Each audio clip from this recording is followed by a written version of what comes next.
This story is for all of the runners that want to squeeze out performance from all aspects of their physical and mental training. What I'm about to unpack will show you how to disrupt your brain's on-board mode and find the right balance of mindfulness for embracing discomfort during your run. And you'll also understand the delicate balance between conscious presence and unconscious flow that every runner needs to master for peak performance and daily 1% gains. Where this came from. Back in 2001, there was an awesome movie I saw called Waking Life. This movie proved to be a pivotal life experience. It introduced me to the idea of going against the status quo, thinking outside the box, and generally being more woke, but not in the left-wing political sense, but more in the neo, wake up, take the red pill matrix type of woke. It had some heavy concepts of quantum mechanics / quantum physics, lucid dreaming, and questioning whether dreams are real or not. Yes, some heavy stuff, and not for the usual Netflix and chill crowd.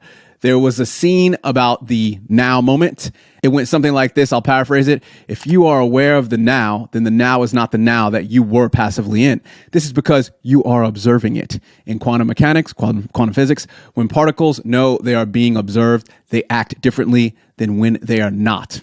End summary paraphrase. As a runner, this concept of being too aware of the present moment resonated deeply with me. During long runs, I found that if I become overly conscious of my stride, my breathing, the sensations in my body, I lose the meditative flow that propels me forward.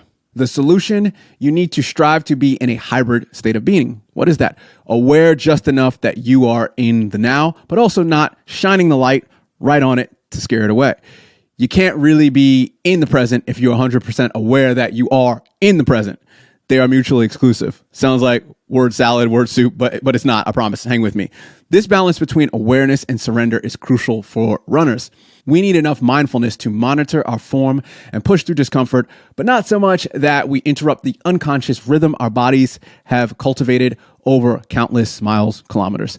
With meditation, mindfulness, and Buddhism making a radical pop culture shift in society, people are starting to make it cool and cliche to be mindful and present to feel good. Hang with me.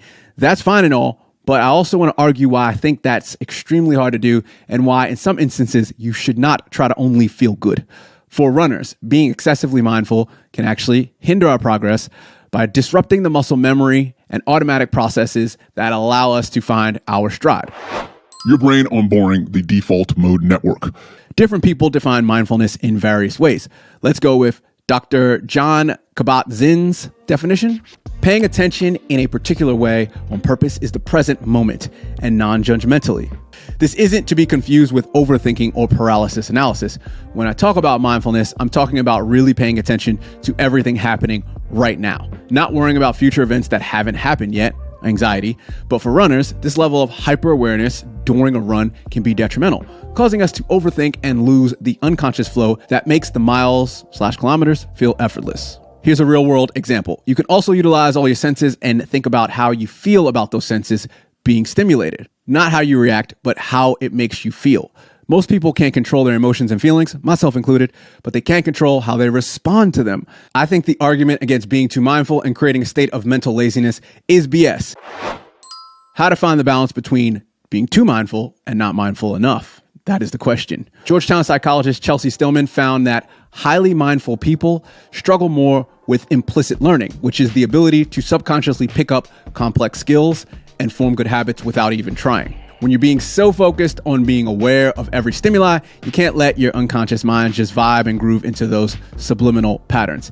She stated, based on testing and observations, that, quoting her, people high in mindfulness, a state of active attention to what's going on in the present moment, are worse at automatic learning. For runners, that is kind of a big deal. So much of our sport hinges on logging mile after mindless mile, kilometer, allowing our bodies to entrench those movements into pure muscle memory until they become second nature. Once you start overthinking and obsessing over every stride, you interrupt that flow and stumble out of that glorious autopilot trance.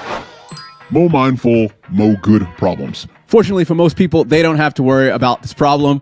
This is like the more money, more problems theory, saying most people don't have enough money, so it's less of a problem for the majority of the world and more for the small 1% of the world. The rest of the population finds it hard to relate to, you got a lot of money, you got a lot of problems. For dedicated runners constantly striving to improve a small margin daily and heightening their awareness is important. It's key. However, being overly mindful can become a real concern that hinders their progress. Because of our inherent nature of always striving for positive feelings, we tend to only be mindful when it's an associated good feeling. Being mindful and aware when things are negative, like stress, discomfort, and anxiety, is one of my favorite tools. I practice it a lot in meditation and also in running. When things get hard, I try to get down to my core and ground myself and feel everything, the good and the bad. I let things be. Sometimes I'll personify the uncomfortable feeling by giving it a face, color, texture, or anything. I found this to help blunt the discomfort. And on more than one occasion, the pain actually starts feeling kind of good, kind of in a masochist sort of way. It would be great if being too mindful was actually a problem for most runners out there, like being too dedicated to training or being too focused on proper form or being too concerned about injury prevention. All those things that are healthy that not enough people do. Insert whatever habit you wish more casual runners would embrace. If obsessive mindfulness during runs was one of the biggest issues facing the running community, to borrow a line from Marlo Stansfield in The Wire, sounds like one of them good problems. Peace. If you want to learn more about this topic, we went into further detail. You should go and check that out right here.